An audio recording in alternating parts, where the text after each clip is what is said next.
I vowed to fight until either death or victory.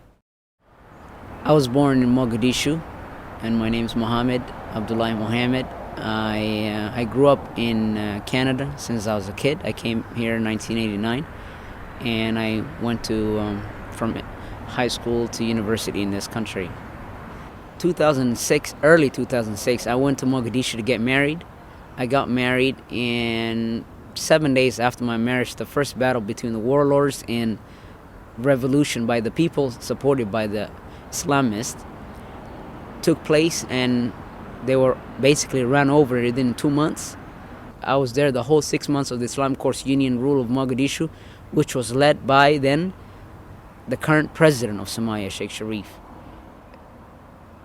When 6 months passed, that's when the invasion of my country took place by the Ethiopian army. And then they started shooting from one corner from the head. By the time they're halfway and I'm waiting to be basically executed in any second, there was a rush by the young fighters of the Shabab. They overran the Ethiopians who were shooting, and they were basically waiting for them, but then the ambushes started. And then they ambushed them and basically overran them, and they freed us. And that's why my life was saved in that way.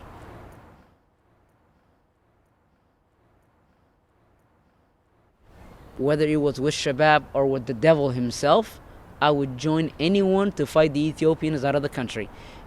Salahuddin camp was the only camp that basically everybody who came to fight against the Ethiopians, it was an open camp, opened by Shabab, saying, don't fight for us. Defend your wife and children and your wealth. At least have some basic training of defense, self-defense. Basically, there were two types of firing. One, you do say, I'm here, meaning telling the Ethiopians when you fire them, hey, we are here. And they fire back telling us that, hey, we are here too. Ethiopians left January 13, 2009, and I flew out of Asmara 24 hours after that.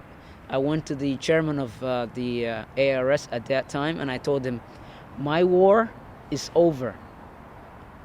I took up this gun and I took up this fight to get the Ethiopians out. Now they left the land and my war is over. It's time for me to go home and take care of my wife and my son. I have never spent one night with him. When I came back here, a lot of people welcomed me as a hero, someone who took part of the re-liberation of my country. But some of the young people were being brainwashed so deep that they had some other thoughts that I thought was far whacked, basically. The whole purpose of this organization, GI, is to steer young kids from the path of radicalization and being used against us in the future.